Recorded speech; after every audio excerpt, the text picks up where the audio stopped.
सुमिरत सिद्धि होई गणनायक करि बल बदन करहु अनुग्रह सोई बुद्धि राशि शुभ गुण सदना बंदम गुरु पद पदुम परागा सुरुचि सुबास सरस अनुरागा मंगल भवन अमंगल हारी उमा सहित जय जपत पुरारी सुमिर शिवा शिव पाई पसाऊं बरनऊं राम चरित चित चाऊं पानी ग्रहण जब कीन महेशा हिय हर्षे तब सकल सुरेशा हर हिय राम चरित सब आए प्रेम पुलक लोचन जल छाए कवन सुकाज कठिन जग माही जो नहीं होई तात तुम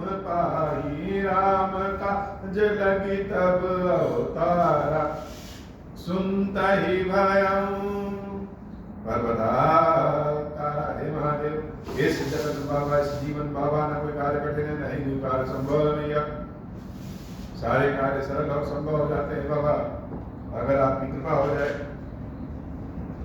गरल सुधा रिपु करहि मिताई गोपद सिंधु अनल सिंधाई।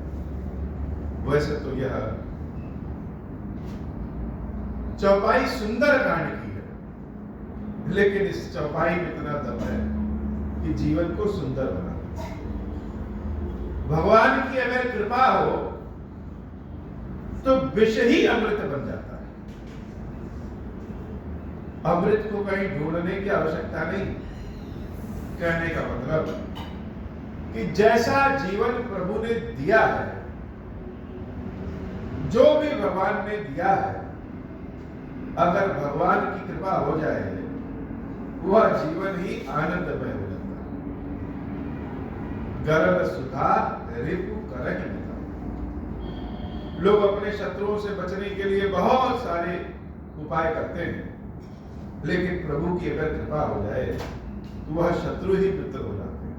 मित्र का मतलब हम हर चीज में सफलता प्राप्त करने लगते हैं। बार बार केवट को माता सीता भैया लक्ष्मण जी ने भी समझाया कि कुछ उतरवाई दे दो लेकिन केवट नहीं माना। अब केवट जो पा चुका था वह संसार में और कौन पाए। तो गरल सुधा अगर हम केवट के जीवन को माने तो बहुत धन संपत्ति वाला जीवन तो उसका है नहीं, बहुत ज्ञानी वैज्ञानिक तो है नहीं, साधारण सा जीवन है। नौका से अपने लोगों को इस पार से उस पार ले जाता है। लेकिन जो बड़े बड़े देवता भी नहीं पा सके, जो बड़े बड़े ऋषि महर्षि भी नहीं पा सके, वह केवट अपने दबंगई पे पा गया। दबंगई का मतलब जैसे चाहा वैसे पाया। इसी को कहते हैं कि गरल सुधा विष ही अमृत पाता है। केवट में बहुत कीन प्रभु लखन सिय नहीं कछु केवट देई विदा कीन करुणायतन भगत विमल बल देई। अपनी भक्ति का वरदान देकर के प्रभु श्री राम ने उस भक्त राज केवट को विदा किया। मंगल भवन अमंगल हारी उमा सहित जहि जपत पुरारी। मंगल भवन अमंगल हारी उमा सहित जहि जपत पुरारी। कथा सुनने के पहले कथा में पहुंच जाइए। रोज हम याद दिलाते हैं और रोज कहेंगे कि कथा सुनने का, राम कथा सुनने का असली आनंद तब है जब स्वयं को कथा से जोड़ लीजिए। अब गंगा जी के किनारे पे भगवान सियाराम, भैया लक्ष्मण और निषाद राज जी, गंगा मैया का निर्मल जल धारा और रेत। गंगा जी के रेत के बारे में एक अद्भुत बात यह है कि जो लोग कहते हैं कुबेर कुबेर कुबेर, कुबेर के पास बहुत खजाना है, वो कुबेर का खजाना है कहां? तो ऐसा माना जाता है कि गंगा जी का जो बालू है वही कुबेर का खजाना है। अर्थात कुबेर ने अपने खजाने को गंगा जी के बालू के रूप में परिवर्तित कर दिया है। तो गंगा जी के बालू पे प्रभु श्री राम खड़े हैं, और जब खड़े हुए तो उनका मन क्या किया कि लाओ गंगा जी में स्नान करो, नदी का किनारा हो, और देवी गंगा जी जैसी नदी का किनारा हो, और अपना प्रिय साथ हो, प्रभु के प्रिय देवी सीता, भैया लक्ष्मण और भक्त निषाद राम जी।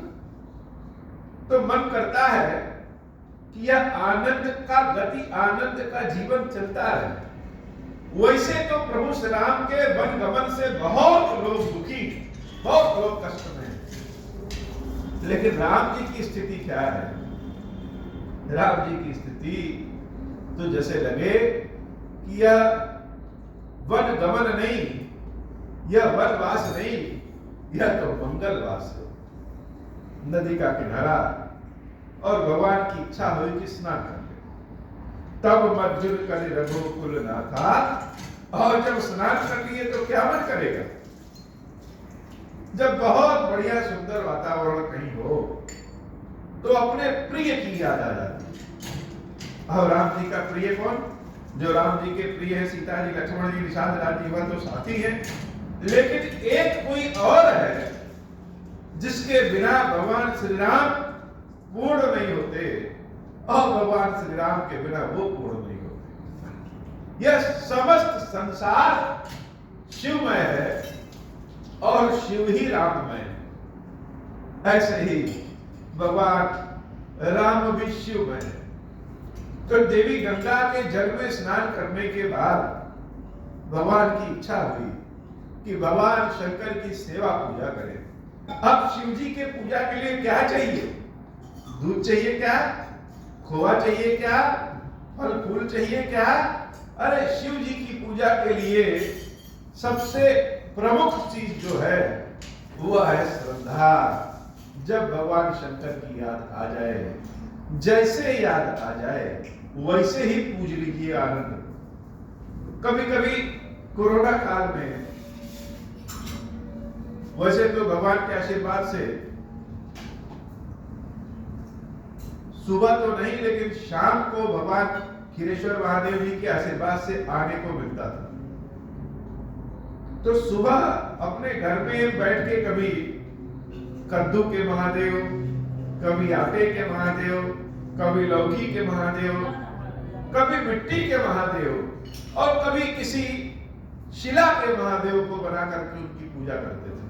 तो शिव जी के लिए मुहूर्त प्रमुख नहीं है, हृदय में भावना जब आ जाए और जैसे आ जाए वैसे प्रभु की पूजा कर लीजिए। तो स्नान करने के बाद भगवान श्री राम के मन में इच्छा हुई कि भगवान शंकर की पूजा करें। अब पूजा कैसे करें? तो करना क्या है? शिव जी को जो प्रिय है वो गंगा जल पास में और बालू भी बगल में, तो पूज पार्थिव नायव माता। अपने हाथों से पार्थिव शिवलिंग बनाया। कभी नदी के किनारे शंकर जी के पार्थिव शिवलिंग को बनाइए, या फिर वही कोई शिला हो, शिला को ही शंकर जी मान करके उनकी सेवा पूजा कर लीजिए, बड़ा आनंद आता है। साथ में बेलपत्र फल फूल भले ना हो, लेकिन भगवान की इच्छा रहेगी तो सब अपने आप तैरते हुए चलाएगा। हो बड़ी विधिवत प्रभु श्री राम वहां पे शंकर जी की पार्थिव लिंग को बनाते हैं, अपने हाथों से बनाते हैं। अब कोई राजकाज के लिए तो समय निकालना नहीं है, पूरा का पूरा समय ही शिव जी के लिए है। आनंद पूर्वक प्रभु वहीं पे पार्थिव शिवलिंग बनाते हैं और पूज पार्थिव नायम माते। आहा, इस दृश्य को सुनने के साथ देखिए, कभी स्वयं भी कोई जाए किसी नदी के किनारे, कोई भी चीज हो या न हो, उसी चीज का शिवलिंग बना करके नदी के जल ही उनको चढ़ा दीजिए, बड़ा आनंद और भाव मिलता हो, और धीरे धीरे सब कुछ वही मिल जाएगा। फल फूल कपड़ा जो जो भगवान शंकर को चढ़ाना चाहेंगे, टीका आदि अग्नि आदि सब कुछ मिल जाता है। भगवान शंकर की विधिवत पूजा, प्रेम की रीति से पूजा प्रभु श्री राम करते हैं। पूज्य पार्थिव नायो माता। अब जब शिव जी की पूजा करिए तो हृदय में श्रद्धा भाव बहुत उत्पन्न हो जाता है। सीता मैया के हृदय में गंगा जी के लिए बड़ा भाव उत्पन्न हो गया, और सिय सुर सरहि कहूं कर जोरी, मात मनोरथ पुरो मोरी। सीता मैया ने हाथ जोड़ करके गंगा मैया से मांगा, हे माता मेरी मनोकामना पूर्ण करिए। अब मनोकामना क्या है? सबकी कामना तो अपनी अपनी है। भगवान श्री राम की कामना हुई कि शंकर जी की पूजा कर लिया, मां गंगा की कृपा कि वहीं उनको सब कुछ मिल गया। जगत जननी माता सीता की कामना क्या है? माता गंगा से हाथ जोड़ करके मांगती है कि मां तो मनोरथ पुर उप मोरी, मेरे मनोकामना को पूर्ण करिए। अब मनोकामना क्या है? सिया सुर सरहि कहूं कर जोरी, मात मनोरथ पुर उप मोरी, पति देवर संग कुशल बहुरी, आई करऊं जहि पूजा तोरी, सुनि सिय विनय प्रेम रस सानी, भई तब विमल बारी बरबानी, मंगल भवन अमंगल हारी, उमा सहित जहि जपत पुरारी, मंगल भवन अमंगल हारी, उमा सहित जहि जपत पुरारी। सनातन धर्म के बारे में एक मिथ्या सत्य यह है, मिथ्या सत्य। ये लोग कहते हैं कि हिंदू जो है, सनातनी जो है, वह पत्थर की पूजा करते हैं, मूर्ति पूजा करते हैं। बहुत सारे संप्रदाय, बहुत सारे विचार मूर्ति पूजा का विरोधी, मूर्ति पूजा का विरोध करते हैं। लेकिन जरा कोई सोचे कि क्या हम सनातनी मूर्ति की पूजा करते हैं? क्या हम लोग मूर्ति पूजक नहीं है, हम लोग ईश्वर पूजक हैं, देव पूजक। किसी मूर्ति की दुकान में अगर सीताराम जी रखे हों, शंकर पार्वती रखे हों, गणेश कार्तिकेय जी रखे हों, तो क्या वहां उनकी पूजा होती है? नहीं होती। जब उस मूर्ति को हम देवता मानेंगे, ले करके अपने यहाँ स्थापित करेंगे, देव मानेंगे, भगवान मानेंगे, तब उनकी पूजा करेंगे। और बहुत सारे भक्त ऐसे होते हैं कि किसी पत्थर को अगर छू दे तो वह पत्थर के अंदर भगवान प्रविष्ट हो जाते। ऐसे में ही है जानकी माता, सीता मैया। सीता मैया ने, याद करिए, सीताराम विवाह के समय माता पार्वती के चरणों को कस के पकड़ लिया और देवी पार्वती की प्रार्थना करके कहा कि मोर मनोरथ जानहु के। हे माता, हम आपसे अपनी इच्छा कह नहीं रहे, मेरे मनोरथ को आप जानती हैं। क्यों? बस ही सदा पुरुष ही के, क्योंकि आप तो मेरे साथ साथ सबके हृदय में बसती हैं। इसलिए हृदय में जो बातें चल रही हैं वह जान जाती। और तब क्या हुआ? खसी माल मूर्ति मुस्कानी, वह पार्वती मैया की मूर्त मुस्कुराने लगी और सीता मैया के गले में अपने माला को उन्होंने डाल दिया। जैसे पार्वती मैया एकदम सजीव हो गई, प्रकट हो गई, तो सीता मैया जिसकी भी प्रार्थना करें, जिसकी भी पूजा करें, वह तो जानकी है, जान डाल देती। गंगा मैया को जब प्रणाम किया कि हे माता, मेरी मनोकामना को पूर्ण करिए, और मनोकामना यह है कि 14 वर्ष के बाद पति देवर संग कुशल बहुरी, मैं फिर से अपने पति और अपने देवर लक्ष्मण भैया के साथ वापस आऊं और आपकी सेवा पूजा करूं। ऐसा विनय भरा जब कामना देवी सीता ने प्रकट किया तो गंगा जी प्रकट हो गई, बोल पड़ी और बोलती है, क्या बोलती है? सुनी सी अभिनय प्रेम रस सानी। कैसे प्रकट हुई? सीता की विनय पूर्वक की हुई बातें जो प्रेम के रस में सनी हुई। भगवान को आप मूर्ति समझेंगे तो वह मूर्ति है, और भगवान की मूर्ति को भगवान समझेंगे तो वह भगवान है। एक ही जगह ईश्वर स्थित है, किसी की कहते हैं सुन लेते हैं और किसी की नहीं सुनते हैं। तो किसने कैसे कहा, यह भी बड़ी बात है, और किसने किसके लिए कहा। सीता मैया के विनय वाली प्रार्थना को, प्रेम से सनी हुई रस वाली प्रार्थना को गंगा मैया सुन लेती हैं, और सुन करके क्या हुआ? सुन सी विनय प्रेम रस सानी, भई तब विमल बारी पर जानी। गंगा जी ने निर्मल भाव से अपने निर्मल जल से जैसे वाणी के स्वरूप में बोल रही हैं कि हे जानकी, सुनो रघुबीर प्रिया वैदेही। कितना सुंदर बोला है। किसी को हम क्या कह के बुला रहे हैं, यह बहुत निर्भर करता है कैसे बुला रहे हैं, क्या कह के बुला रहे हैं और कैसे बुला रहे हैं। माता गंगा ने देवी जानकी के लिए जो शब्द प्रयोग किया, वह शब्द ही इतना अच्छा है कि सुनने वाले के हृदय में आनंद भर जाए। गंगा मैया ने कहा, सुनो रघुबीर प्रिया वैदेही।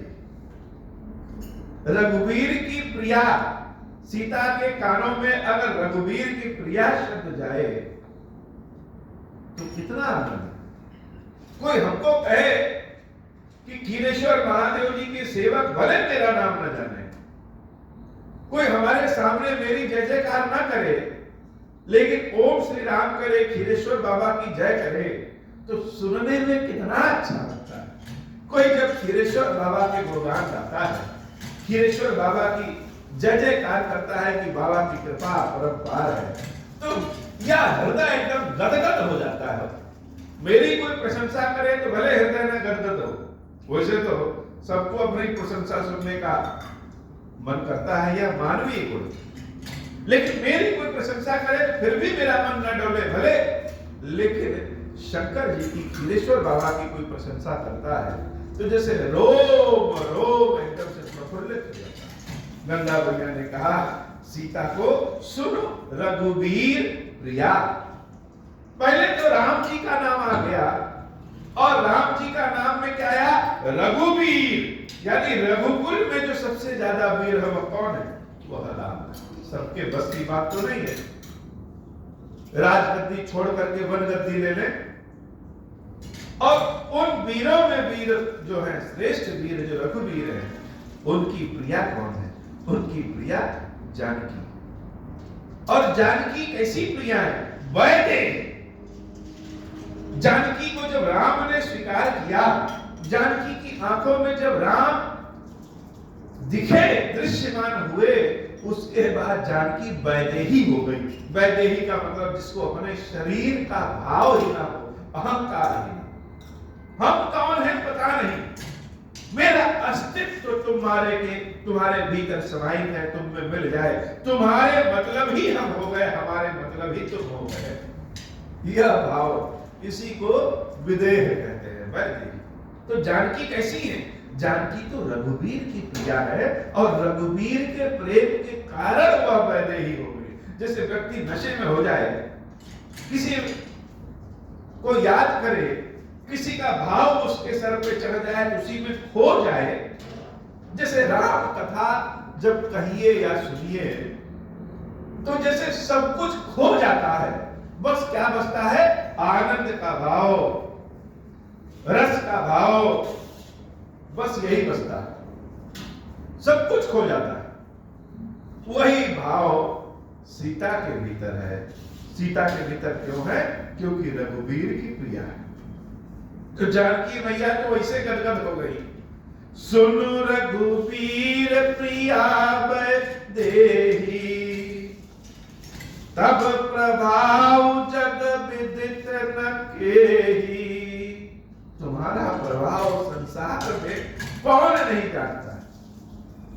गंगा मैया तो खुद अचरज में है कि जो समस्त जगत की जननी सीता है वो हमसे मांग रही है। तो हे जानकी, तुम्हारा प्रभाव संसार में कौन नहीं जानता है। सब लोग जानते हैं। लोक मोहि बिलोकत तोरे। जिस ओर तुम देख दोगी उस ओर के लोग लोकपाल हो जाएंगे, राजा हो जाएंगे। तुम्हारे अंदर तो यह शक्ति है कि जिस ओर तुम देख दोगी उस ओर के लोग जो है लोकपाल और राजा हो जाएंगे। तो ही से वही सब सिद्धि कर जोरे। तुम्हारी सेवा जानकी तो सारी सिद्धियां जोड़कर, हाथ जोड़ करके करती है। जानकी मैया की सेवा से सारी सिद्धियां प्राप्त हो जाती हैं। जानकी मैया की सेवा से सब कुछ प्राप्त हो जाता है। यद्यपि श्री हनुमान जी महाराज ने भक्ति राम जी की। अब राम जी से सीता तो लग रही है, लेकिन हनुमान को हनुमान बनाने का जो कारक है वो माता सीता है।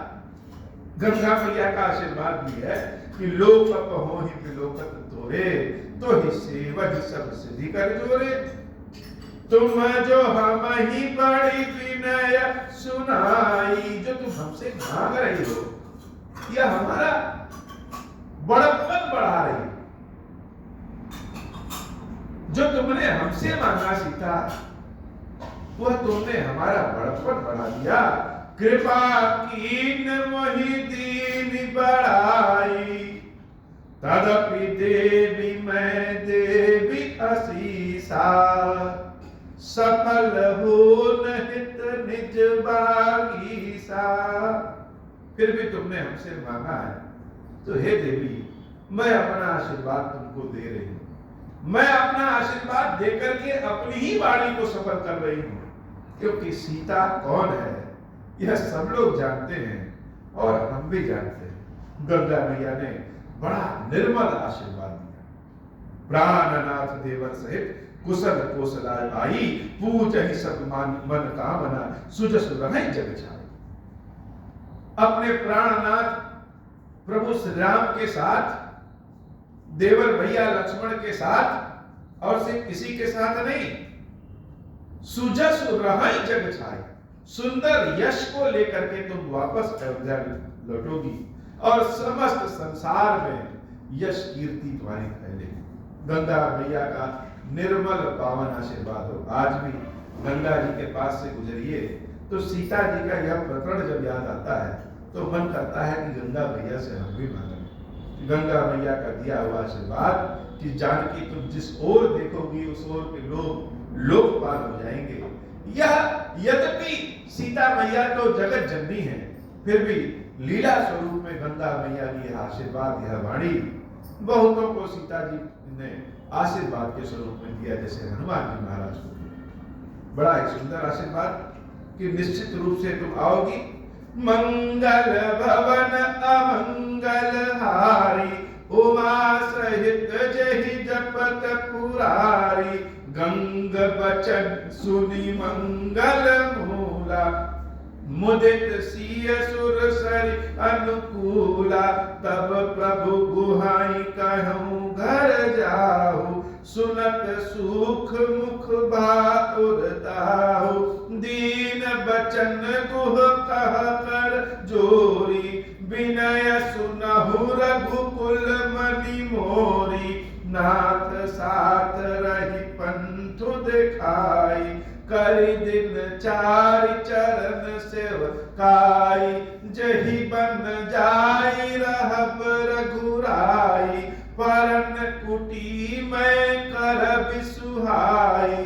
तब मोहि कहा जसि देवर जाई, सोई करी हूँ रघुबीर दुहाई। प्रभु श्री राम ने निषाद राज जी को कहा कि हे मित्र, अब आप लौट जाइए। और अब हम लोग जंगल में प्रवेश कर रहे हैं। निषाद राज जी ने जब यह सुना कि भगवान श्री राम कह रहे हैं कि लौट जाइए, जब हम सुख में रहते हैं, आनंद में रहते हैं, तो दुख का भाव ही नहीं रहता। और उसी सुख में कहीं यह आभास हो जाए कि जिस चीज के नाते सुखी है वह चीज जाने वाली है, तो मुंह तो सूख जाता है। निषाद राज जी ने जब भगवान श्री राम की सेवा शुरू की तो सांसारिक जीवन ही जैसे भूल गए। और उस पर जब भगवान ने याद दिलाया कि निषाद राज जी आप लौट जाइए, तो जैसे निषाद राज जी का मुंह ही सूख गया। अब क्या करें? हाथ जोड़ करके भगवान के चरणों में गिर पड़े और प्रभु से कहे कि हे नाथ, 3-4 दिन हमें अपनी और सेवकाई कर लेने दीजिए। इस जंगल का रास्ता अभी आपको पता नहीं है, हम आपको रास्ता दिखाएंगे और आपकी सेवा करेंगे। और जिस भी जगह पे, जिस भी वन में आप अपनी पर्णकुटी बनाएंगे, अपनी कुटिया बनाएंगे, जिस स्थान पे कहेंगे वहां हम आपके लिए बड़ी सुंदर कुटिया बनाएंगे। और जब आप उसमें निवास कर लेंगे तब हम वहां से जाएंगे। जब प्रभु श्री राम ने यह बात सुनी तो निषाद राज जी के प्रेम भाव को देख करके वह भी गदगद हो गए। सहज स्नेह राम लखितासु, संग लीन गुह हृदय उलासु, पुनि गुह ज्ञाति बोल सब लीने, कर परितोष विधान दुख कीने, मंगल भवन अमंगल हारी, उमा सहित जय जपत पुरारी। तब गणपति शिव सुमेर प्रभु, नाई सुर सरहि मात, सखा अनुज सिय सहित बन, गवन कीने रघुनाथ। उसके बाद प्रभु श्री राम ने भगवान गणेश जी का स्मरण किया और भगवान शंकर को प्रणाम करके, गंगा मैया को प्रणाम करके आगे के रास्ते वन के लिए सीता जी और लक्ष्मण जी सहित निषाद राज जी को साथ में लेकर के चल पड़े। भगवान की यह सुंदर गाथा, राम जी की कथा सुनाने की भी उत्सुकता रहती है और सुनने की भी उत्सुकता रहती है। राम जी की कथा ही इतनी निर्मल पावन है कि जैसे शाम कब हो और भगवान की कथा सुनाएं तो अपने आप हृदय में आनंद रहता है कि आज यह कथा प्रभु को सुनानी है। और जब भगवान की कथा में डूबिए तो कहीं ना कोई दुख है ना क्लेश है। बार बार यही चिंता होती है कि हे प्रभु, जैसे हम अभी आपकी कथा सुना रहे हैं, क्या आगे भी सुना पाएंगे या नहीं सुना पाएंगे? तो ऐसी कृपा करिए कि नित्य नव प्रेम के साथ आपकी सेवा पूजा करते रहे और आपको श्री राम कथा सुनाते रहे। आज की कथा इतनी ही बाबा। श्री खीरेश्वर महादेव जी, खीरेश्वरी भैया जी ऐसी कृपा करिए, यह कथा हमारी जिस भी माध्यम से जहां तक पहुंचे, जिसके कानों में भी सुनाई दे, उन सबके दुख दरिद्रता को दूर करिए, कल्याण करिए, मेरे भी दुख दरिद्रता दूर करिए। आज की कथा इतनी। अब होहु प्रसन्न प्रभु मोह पर, नाथ दीन पर नेहु, निज पद भगति देहु प्रभु, पुनि दूसर बर देहु। तब मायावश जीव जड़, संतत फिरहि बुलाना, हम पर क्रोध न करिय प्रभु, कृपा सिंधु भगवान। शंकर दीन दयाल, अब हम पर मोह कृपाल, साप अनुग्रह होई जहि विधि, नाथ थोरहि काल। दीन दयाल बिरुद संभारी, हरहु नाथ मम संकट भारी। जहि विधि होई नाथ हित मोरा, करहु सुबेहि जानि दास मैं तोरा। राम राज बैठे त्रैलोका, हर्षित भय गए सब शोका। जे सकाम नर सुनहि जगावहि, सुख संपत्ति ना विधि पावहि। जो इच्छा करी हूँ मन माही, हरि प्रसाद कछु दुर्लभ नाही। मंगल भवन अमंगल हारी, उमा सहित जही जपत पुरारी। बोले श्री खीरेश्वर महादेव जी, खीरेश्वरी मैया जी की सदा ही जय हो। खीरेश्वर, हे भगवान शंकर, आप ऋण, पातक, दुर्भाग्य और दरिद्रता की निवृत्ति के लिए तथा संपूर्ण पापों का नाश करने के लिए मुझ पर प्रसन्न होइए। मैं दुख और शोक की आग में जल रहा हूँ, संसार भय से पीड़ित हूँ। अनेक प्रकार के रोगों से व्याकुल और दीन हूँ। हीरेश्वर मेरी रक्षा कीजिए। देव देवेश्वर सबको निर्भय कर देने वाले महादेव जी, मेरी इसकी हुई पूजा को पार्वती जी के साथ ग्रहण कीजिए। मेरा मंगल करिए महादेव। शिव शंभु महादेव, शिव शंभु महादेव, शिव शंभु। ओम श्री राम।